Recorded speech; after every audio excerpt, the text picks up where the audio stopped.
నమస్కారం. A1 Telugu first news TV వార్తలకు స్వాగతం. ముందుగా వార్తల్లోని ముఖ్యాంశాలు.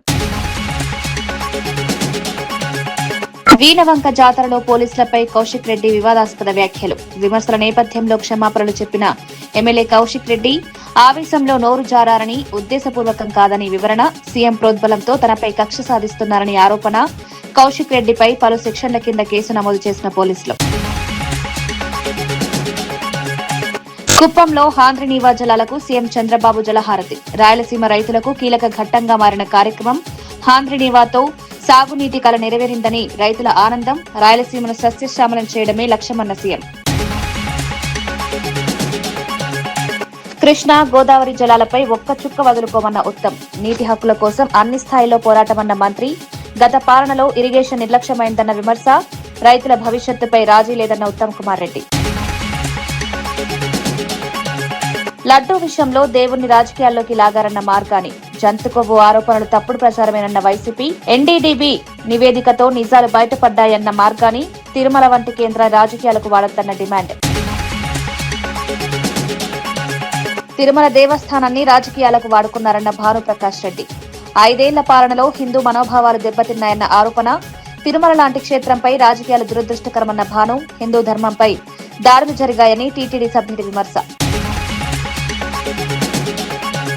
నల్లమల సాగర్ ప్రాజెక్టు విషయంలో రేవంత్ రెడ్డి ప్రభుత్వం మరోసారి విరుద్ధ వైఖరి ప్రకటించిందని విపక్షాలు విమర్శిస్తున్నాయి. గతంలో నల్లమల సాగర్ కు అనుమతులు ఇవ్వకపోతే సెంట్రల్ వాటర్ కమిషన్ సమావేశాలకు హాజరు కాబోనమని కేంద్రానికి లేఖ రాసిన కాంగ్రెస్ ప్రభుత్వం ఇప్పుడు అదే నిబంధనలను పక్కన పెట్టి ఢిల్లీలో జరిగిన సిడబ్ల్యూసీ సమావేశానికి హాజరైంది.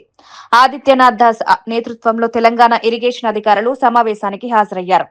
సమావేశం అనంతరం అజెండాపై ప్రశ్నించగా ఇరిగేషన్ శాఖ ప్రిన్సిపల్ సెక్రటరీ రాహుల్ బొజ్జా పొంతనలేని సమాధానాలిచ్చారని విమర్శలు వస్తున్నాయి. ఒకవైపు ఏపీ ప్రభుత్వం అజెండా కూడా పెట్టలేదని చెప్తూనే తెలంగాణ అజెండాలోని అంశాలపై స్పష్టత లేకుండా మాట్లాడడం ప్రభుత్వ వైఫల్యాన్ని బయటపెడుతుందని ఆరోపిస్తున్నారు. ఈ వ్యవహారం కాంగ్రెస్ ప్రభుత్వ నమ్మకహీనతకు నిదర్శనమని ప్రతిపక్షాలు అంటున్నాయి.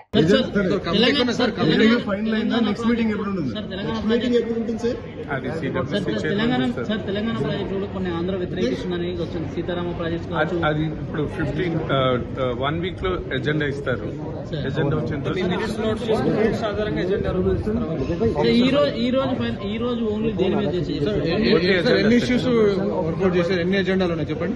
తెలంగాణ నుంచి ఎన్ని ఉన్నాయి? చాలా ఉన్నాయి. వాళ్ళు ఇంట్లోకి చెప్పలేదు. సో సిడబ్ల్యూసీ చైర్మన్ ఏమన్నారంటే ఒక 1 వీక్ లో ఆంధ్ర నుంచి ఆంధ్ర వాళ్ళు చెప్పలేక మొన్న తెలంగాణ నుంచి 12 పెట్టారు. మేజర్ ఏమున్నాయి సార్? అనుకున్నాము, సబ్మిట్ చేయలేదు. 12లో మేజర్ ఏమున్నాయి sir Telangana? Sir Rahul sir అంటే వారంలో వారంలో మళ్ళీ మీరు సబ్మిట్ చేయాలి సార్. సార్ సార్ ఈ 12లో మేజర్ ఏమున్నాయి సార్? అంటే మేజర్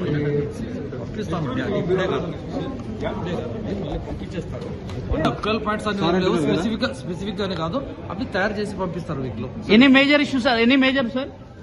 పోలవరం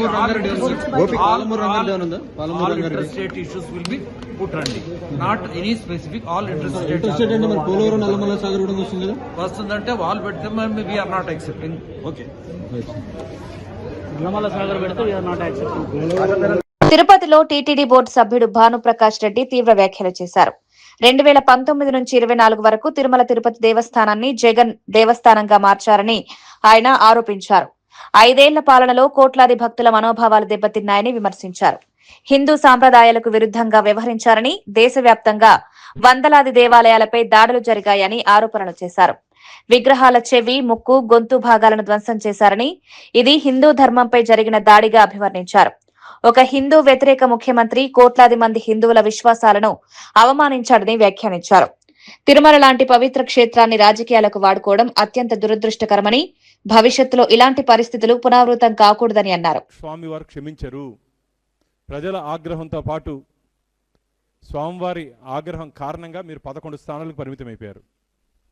సిగ్గు లేకుండా నాకు ప్రతిపక్ష హోదా కావాలి, నాకు అపోజిషన్ లీడర్ స్టేటస్ కావాలని చెప్పి అడుక్కుంటున్నారు. అడుక్కుంటే వచ్చేది కాదు. జగన్మోహన్ రెడ్డి గారు ప్రజలు ఓటేస్తే వచ్చేది. స్వామివారి ఆగ్రహం జగన్మోహన్ రెడ్డి వైసీపీ వాళ్ళ పార్టీ మీద, అనుగ్రహం ఎన్డీఏ మీద. అనుగ్రహం మా మీద, ఆగ్రహం వాళ్ళ మీద. ఇలాంటి చిల్లర చేస్తూ నిన్న మొన్న ఏదో మెట్లు గడిగారు, స్వామివారి మెట్లు గడిగారు.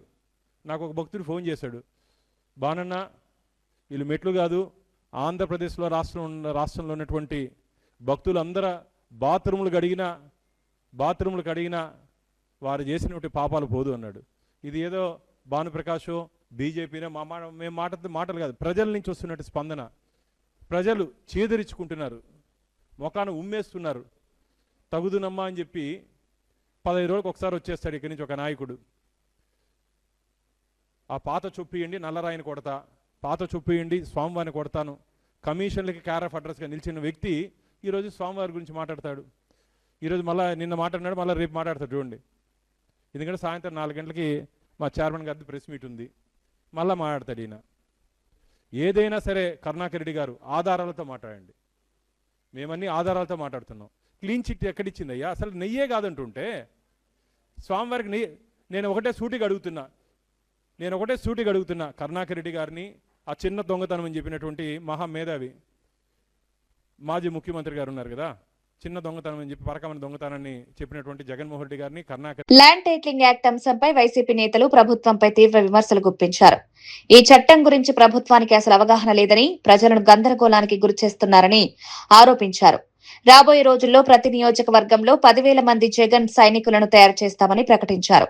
సీఎస్ఆర్ నిధుల పేరుతో రూపాయి ఖర్చు చేసి 10 రూపాయలు దోచుకునే పరిస్థితి ఉందని విమర్శించారు. నాన్ ఫిషర్మ్యాన్ ప్యాకేజ్ విషయంలో ప్రభుత్వం మాట తప్పిందని, ₹1 కూడా ఇవ్వలేదన్నారు. 19 నెలలు గడిచినా కంటైనర్ టెర్మినల్ విషయంలో స్పష్టత లేదని, రాయలసీమ లిఫ్ట్ ఇరిగేషన్ ప్రాజెక్టుతో రైతులకు తీవ్ర అన్యాయం చేశారని విమర్శించారు. ఈ విధానాలతో ప్రజల్లో అసంతృప్తి పెరుగుతోందని, ప్రభుత్వానికి గుణపాఠం తప్పదని హెచ్చరించారు. విద్యుత్ కనెక్షన్లు, అవసరమైనటువంటి లైన్ల మార్పిడి, అన్ని రకాలైనటువంటి కార్యక్రమాలు చేపట్టడం జరిగింది. మత్స్యకారులకు సంబంధించి ఫిషింగ్ జెట్టి ఏర్పాటు చేయాలని 25 కోట్ల రూపాయలతో మీరు ఫిషింగ్ జెట్టి ఏర్పాటు చేయండి అని చెప్పి సిఎస్ఆర్ నిధుల కింద ఆ బాధ్యతను కూడా పోర్టు యాజమాన్యానికే అప్పచెప్పడం జరిగింది. వాళ్లే బాధ్యత తీసుకొని మేమే నిర్మించిస్తామని చెప్పి దానికి సంబంధించినటువంటి ప్లాన్లు మాత్రం ప్రభుత్వానికి పంపించి, ప్రభుత్వం దానికి ఓకే చేసిన తర్వాత ఆ పనులు ప్రారంభించారు.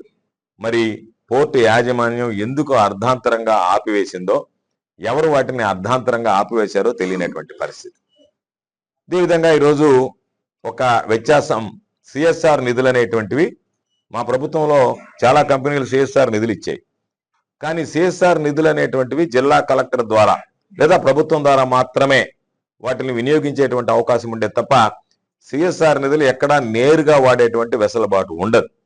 అటువంటిది ఈరోజు మాకు ఇస్తేనే మేము కడతాము అని ఈరోజు స్టేడియాన్ని ఆపేసినటువంటి పరిస్థితి.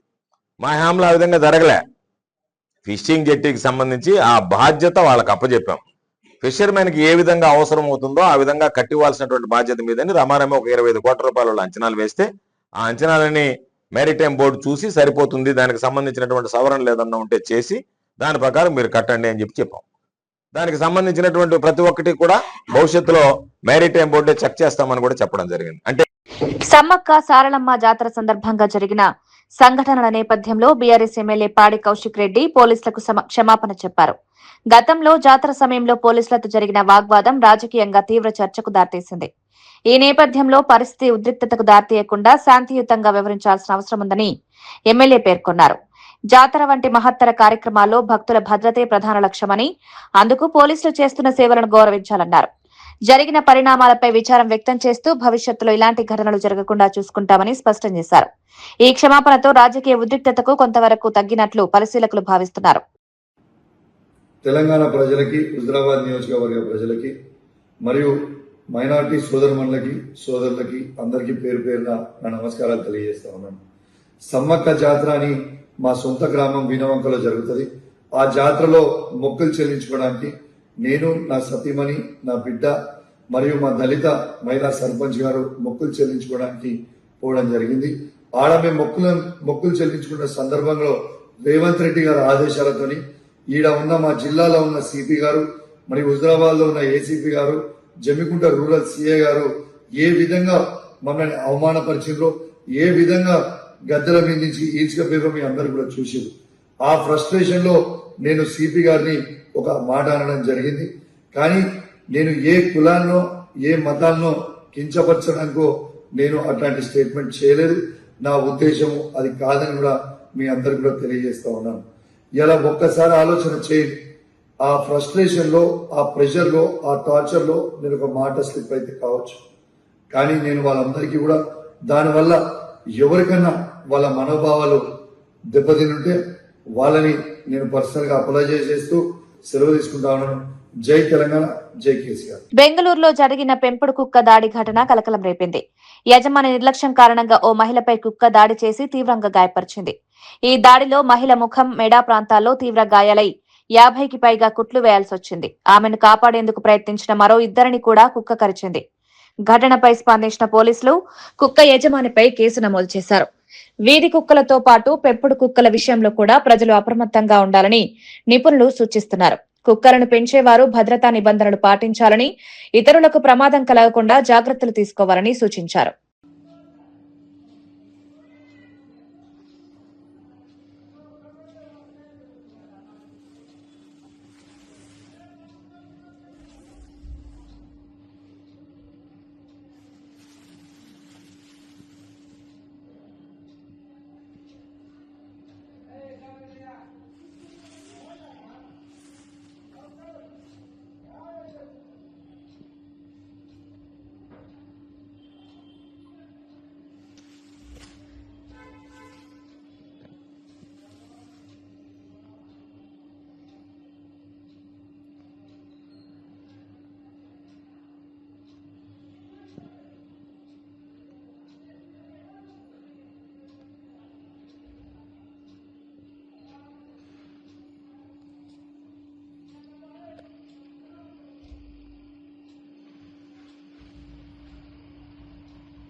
తిరుమల లడ్డూ వ్యవహారంపై వైఎస్సార్సీపీ రాష్ట్ర అధికార ప్రతినిధి మార్గాని భరత్ తీవ్ర వ్యాఖ్యలు చేశారు.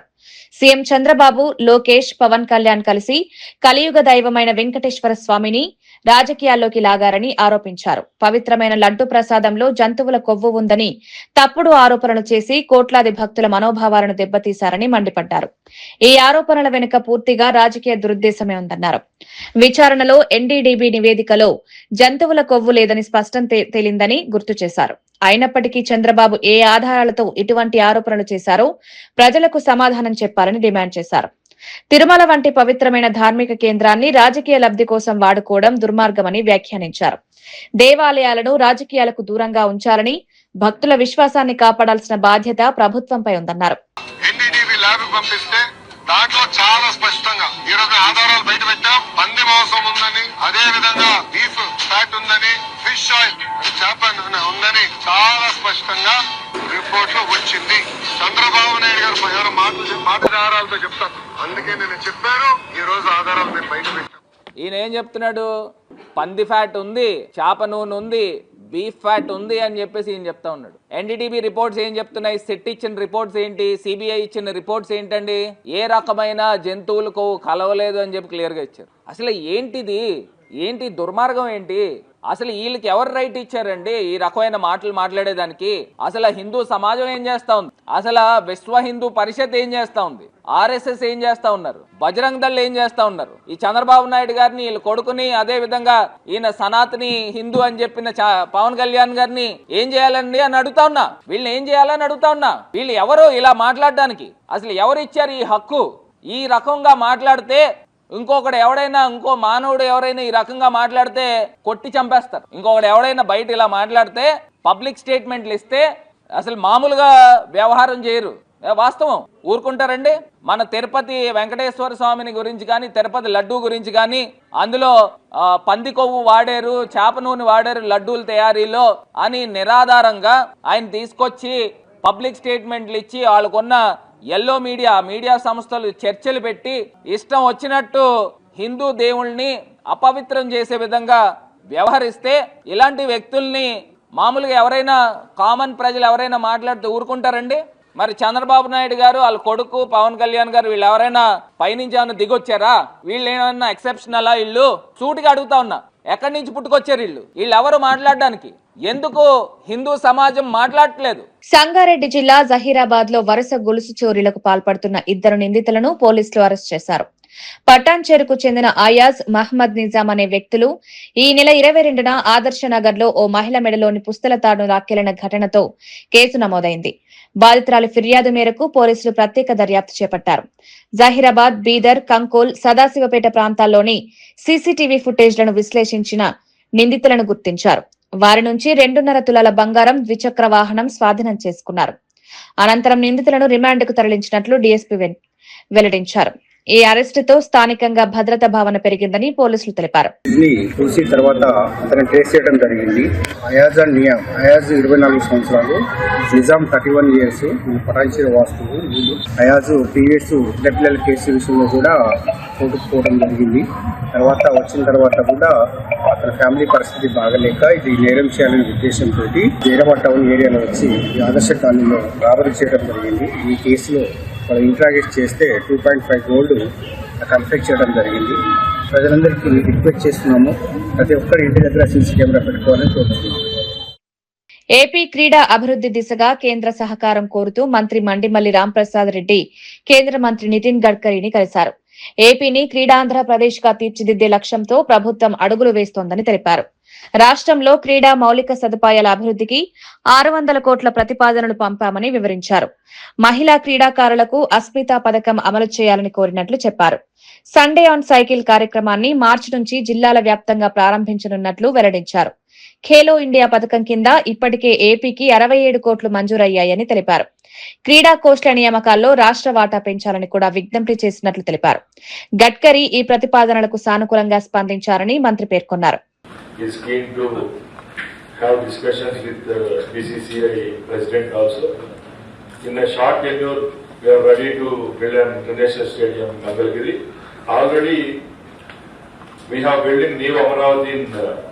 Vijayawada, the growing capital of Andhra Pradesh. In the Amaravati also, our Honorable Chief Minister has allocated land for Sports City. We hope in short time we are going for tenders for building this infrastructure. One more follow-up question, sir. In the previous phase, in 2019 to 2024, YSRCP government had taken sports initiative called Adudam Andhra. TDP government has said that, the NDA government has said that it's a scam. What are the progress of that so-called scam? More than me, the media people, you were there in the last 5 years tenure.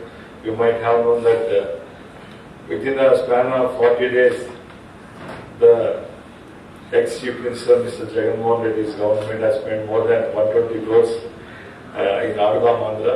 This is the routine question asked by the media brothers and many colleagues from the political system also. We have taken initiative after our government and we have laid a committee with CID. Now they are working on this. Shortly, within the weeks of time, we are ready to keep total reports before you. Thank you. అసలు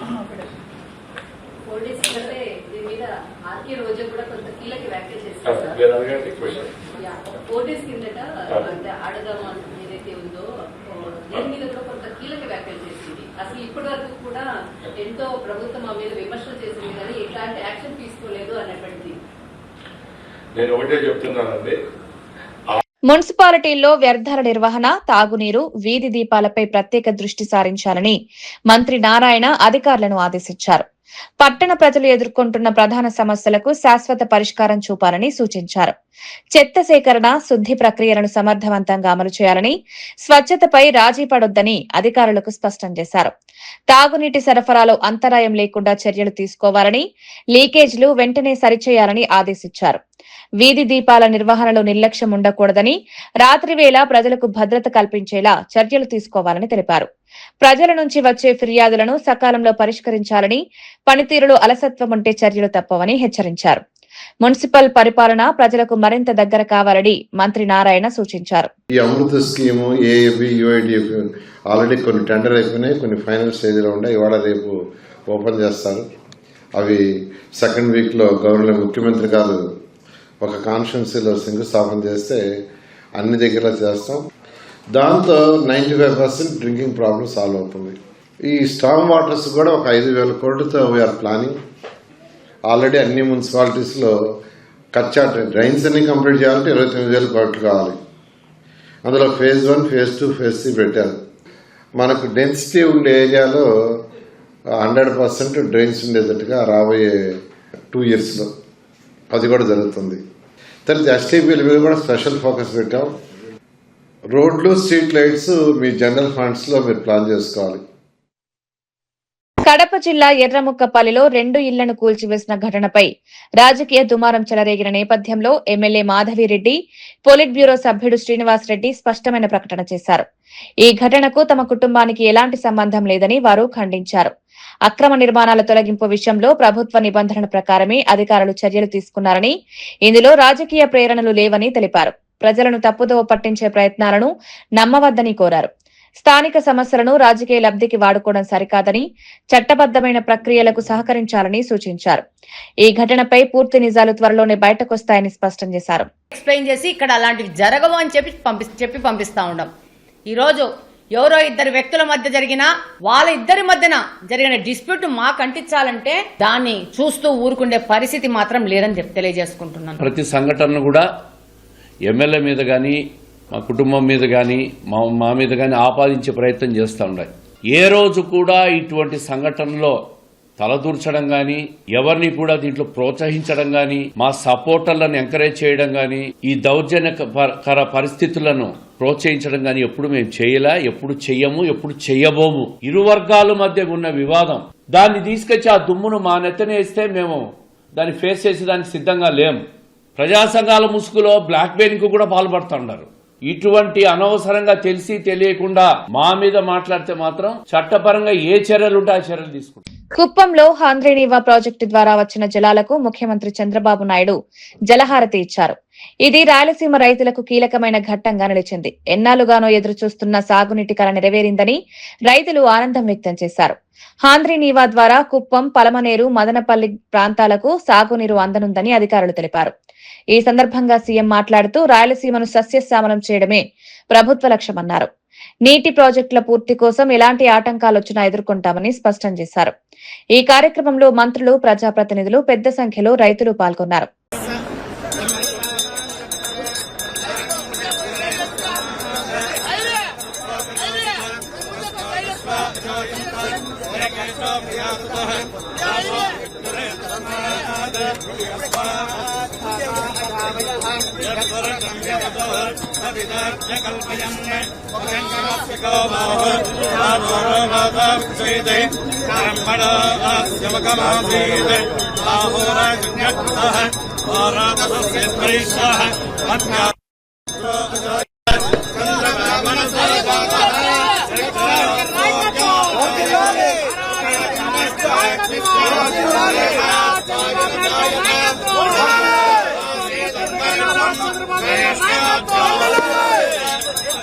అమర భగీరథుడు నారా చంద్రబాబు నాయుడు గారికి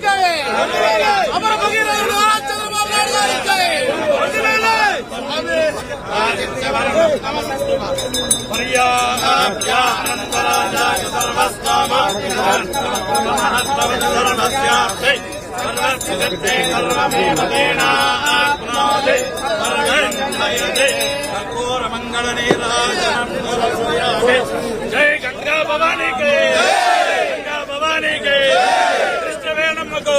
రాజకీయ విమర్శల నేపథ్యంలో YCP నేత నాగార్జున యాదవ్ తీవ్ర స్థాయిలో స్పందించారు. కిరణ్ రాయల్ చేసిన వ్యాఖ్యలను తీవ్రంగా ఖండిస్తూ ఆయన స్థాయి ఏంటో ముందుగా తెలుసుకోవాలని విమర్శించారు. ఛార్జ్ షీట్ కు సోషల్ మీడియా వ్యాఖ్యలకు తేడా తెలియని వ్యక్తి రాజకీయాలు మాట్లాడడం హాస్యాస్పదమన్నారు. వైసీపీ నేతలపై చేసే ఆరోపణలకు తగిన ఆధారాలు చూపించాలని సవాల్ విసిరారు. రాజకీయాల్లో విమర్శలు సహజమే అయినా వ్యక్తిగత దూషణలు హద్దులు దాటుతున్నాయని ఆగ్రహం వ్యక్తం చేశారు. ప్రజలు ఇలాంటి మాటలను గమనిస్తున్నారని, తగిన సమయంలో తగిన గుణపాఠం చెప్తారని అన్నారు. చాట్జీపీటీ అది చెప్పింది కాబట్టి వైసీపీ గొర్రెలారా, నిరక్షరాశులారా వినండి అని అంటావే, నువ్వే ఒక పెద్ద కొండ గొర్రె. నీ కామసేన పార్టీనే నిన్ను వెలివేసిందంటే నీ బతుకేంటో అర్థమవుతుంది. నువ్వు వైఎస్ఆర్ కాంగ్రెస్ పార్టీ శ్రేణుల పైన, వైఎస్ఆర్ కాంగ్రెస్ పార్టీలో మాజీ మంత్రిగా పనిచేసినటువంటి రోజా సెల్వమణి గారు ఒక మహిళ పైన నువ్వు మాట్లాడేటువంటి మాటలుంటే అసలు నీకు అక్కా చెల్లెళ్ళు ఉన్నారా? మహిళలంటే మీ పార్టీకి గాని నీకు గాని ఏమైనా గౌరవం ఉందా? అసలు నీ స్థాయిని నువ్వు ఏ విధంగా భావిస్తున్నావని మాకు అర్థం కావట్లా. ఈరోజు రాష్ట్రంలో అత్యంత కీలకమైనటువంటి ఒక ఆరోపణ మా పైన చేసినప్పుడు భారతదేశంలో అత్యున్నతమైనటువంటి విచారణ సంస్థ అయినటువంటి సిబిఐ గాని, ప్రఖ్యాత సంస్థ అయినటువంటి ఎన్డీడీబీ గాని, గుజరాత్ లో ఉన్నటువంటి ఎన్డీడీబీ గాని, హర్యానాలో ఉన్నటువంటి ఎన్డీఆర్ఏ సంస్థ గాని, తిరుమల తిరుపతి దేవస్థానం తయారు చేసేటువంటి లడ్డూ ప్రసాదం. శ్రీశైలంలో ఉన్న బ్రాహ్మణ సత్రం ప్రహారీ గోడను కూల్చివేయడంపై మాజీ ఎమ్మెల్యే శిల్పా చక్రపాణి రెడ్డి తీవ్ర ఆరోపణలు చేశారు. నోటీసులు ఇవ్వకుండా ఎమ్మెల్యే ప్రోద్బలంతో ఈ కూల్చివేత జరిగిందని విమర్శించారు. భక్తులకు వసతి, అన్నదానం అందించే ఉద్దేశంతో నిర్మించిన ఈ సత్రం హిందూ ధర్మ సేవకు ప్రతీకగా నిలిచిందన్నారు. దేవాలయాలను, హిందూ ధర్మాన్ని రక్షిస్తామని చెప్పే కూటమి ప్రభుత్వం ఇలాంటి చర్యలకు పాల్పడడం దుర్మార్గమన్నారు. బ్రాహ్మణులకు మాత్రమే కాకుండా అన్ని వర్గాల భక్తులకు ఈ సత్రం ఉపయోగపడుతుందని గుర్తు చేశారు. దురుద్దేశపూర్వకంగా జరిగిన ఈ కూల్చివేతపై న్యాయ పోరాటం చేస్తామని హెచ్చరించారు. ఈ నరసింహారెడ్డి గారు మిగతా భాగాన్ని మీరు కూడా నిర్మించుకోండి అని చెప్పి ఆ రోజు పర్మిషన్లు ఇస్తే ఈ బ్రాహ్మణ సత్రం సంబంధించినటువంటి వాళ్ళందరూ కలిసి దాతల సహకారంతో దాన్ని నిర్మించుకోవడం జరిగింది. ప్రహరీ గోడ నిర్మించుకోవడం జరిగింది. ఈ ప్రహరీ గోడను దుర్మార్గంగా ఒక నోటీసు లేకుండా, ఇది ఎమ్మెల్యే ఆధ్వర్యంలో, నిన్న ఎమ్మెల్యే గారు అక్కడనే ఉండటం, ఈ చంద్రశేఖర్ రెడ్డిని ఏసీ గారు స్వయాన ఎమ్మెల్యే గారు వేయించుకున్నటువంటి వ్యక్తి చంద్రశేఖర్ రెడ్డి గారు. ఇది ఈవో గారి పర్మిషన్ లేకుండా, నోటీసు లేకుండా కరవైన సత్రం సంబంధించినటువంటి వాళ్లకు ఎక్కడ కానీ నోటీసు ఇవ్వకుండా దుర్మార్గంగా ఎమ్మెల్యే ఉండగానే, ఎమ్మెల్యే అనుమతితోనే, ఎమ్మెల్యే గారి ప్రోద్బలంతోనే అక్కడ నిన్న 6:30-7 గంటలకు ప్రొక్లైన్ల ద్వారా ఈ ప్రహరీ గోడను కూల్చడం జరిగింది. నేను అడుగుతా ఉన్నా, సనాతన ధర్మం అని చెప్పే పవన్ కళ్యాణ్ గారు, మేము దేవాలయం రక్షిస్తాం, ఎక్కడ లేనటువంటి జగన్మోహన్ రెడ్డి గారు పాలనలో దేవాలయాలన్నీ నాశనమయ్యాయి, మేమేదో రక్షిస్తామని చెప్పినటువంటి పెద్ద మనుషులు ఇదేనా మీరు రక్షించడం? బ్రాహ్మణులకు ఉన్నటువంటి ఒక సత్రాన్ని కూలగొట్టడమేనా అని మేము ప్రశ్నిస్తా ఉన్నాం. దీన్ని తీవ్రంగా వ్యతిరేకిస్తా ఉన్నాం. దీన్ని తీవ్రంగా కృష్ణా, గోదావరి నదీ జలాల విషయంలో తెలంగాణ ప్రభుత్వం ఒక్క చుక్క నీటిని వదులుకోదని మంత్రి ఉత్తమ్ కుమార్ రెడ్డి స్పష్టం చేశారు. తెలంగాణ రాష్ట్రం ఏర్పడినప్పటి నుంచే నీటి హక్కుల కోసం పోరాటం కొనసాగుతోందన్నారు. గత బీఆర్ఎస్ ప్రభుత్వ హయాంలో ఇరిగేషన్ రంగాన్ని పూర్తిగా నిర్లక్ష్యం చేశారని విమర్శించారు. కోట్ల రూపాయలు ఖర్చు చేసినా 1 ఎకరానికి కూడా సరైన నీరు అందలేదన్నారు. అవసరమైతే న్యాయ పోరాటానికి వెళ్తామని స్పష్టం చేశారు. రైతుల భవిష్యత్తు నీటితోనే ముడిపడి ఉందని, అందుకే ఈ అంశంపై రాజీ పడేది లేదన్నారు. ప్రమాదకర పరిస్థితిలో ఉందో స్పష్టంగా కేంద్ర ప్రభుత్వం పార్లమెంట్ లో లిఖిత పూర్వకంగా జవాబు ఇవ్వడం జరిగింది. కృష్ణా జలాలపై అదేవిధంగా గోదావరి నదీ జలాలపై ఒక్క చుక్క నీరు కూడా వదులుకోము. ఈ విషయంలో తెలంగాణ ప్రజలకి రైతులకి స్పష్టంగా తెలియజేస్తున్నాం. మేము వచ్చిన తర్వాతనే డిసెంబర్ 7, 2023 ముఖ్యమంత్రి రేవంత్ రెడ్డి గారు, ఉప ముఖ్యమంత్రి భట్టి గారు, నేను ఇరిగేషన్ మంత్రిగా ప్రమాణ స్వీకారం చేసిన తర్వాత తెలంగాణలో కాంగ్రెస్ ప్రభుత్వం వచ్చిన తర్వాతనే కృష్ణా గోదావరి నదీ జలాల విషయంలో మరి తెలంగాణ నీటి హక్కును కాపాడుకోవడానికి మేము సర్వశక్తులొడ్డించి పోరాడుతున్నాం. ఒక్క నీటి చుక్క కూడా వదులుకోవడానికి మేము సిద్ధంగా లేము. ఏ పోరాటానికైనా సిద్ధము. ఆంధ్రప్రదేశ్ ప్రభుత్వంపై అన్ని ఫోరంలలో మరి మన నీటి హక్కులు కాపాడుకోవడానికి మనం పోరాటం చేస్తున్నాం. కేంద్ర ప్రభుత్వం దగ్గర, న్యాయ వ్యవస్థలో, ట్రిబ్యునల్లో, సుప్రీంకోర్టులో మీరు చేసిన బీఆర్ఎస్ ప్రభుత్వంలో చేసిన పొరపాట్లని సరిదిద్దుకుంటూ తెలంగాణ హక్కులని కాపాడుతున్నాం. వార్తలు ముగించే ముందు ముఖ్యాంశాలు మరోసారి.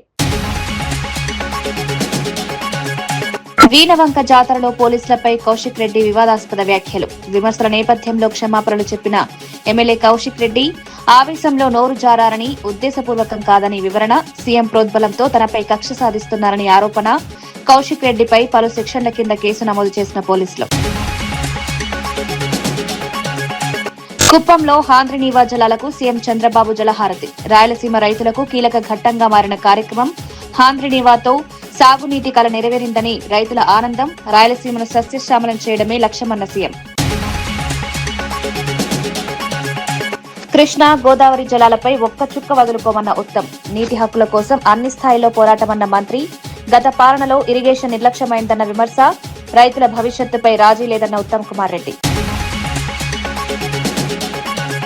లడ్డూ విషయంలో దేవుణ్ణి రాజకీయాల్లోకి లాగారన్న మార్గాని. జంతు కొవ్వు ఆరోపణలు తప్పుడు ప్రచారమేనన్న వైసీపీ. ఎన్డీడీబీ నివేదికతో నిజాలు బయటపడ్డాయన్న మార్గాని. తిరుమల వంటి కేంద్ర రాజకీయాలకు వాడొద్దన్న డిమాండ్. తిరుమల దేవస్థానాన్ని రాజకీయాలకు వాడుకున్నారన్న భానుప్రకాష్ రెడ్డి. 5 ఏళ్ల పాలనలో హిందూ మనోభావాలు దెబ్బతిన్నాయన్న ఆరోపణ. తిరుమల లాంటి క్షేత్రంపై రాజకీయాలు దురదృష్టకరమన్న భాను. హిందూ ధర్మంపై దాడులు జరిగాయని టీటీడీ సభ్యుడి విమర్శ. ఇవి ఈనాటి వార్తా విశేషాలు. మరో బులెటిన్లో మళ్ళీ కలుద్దాం. నమస్కారం.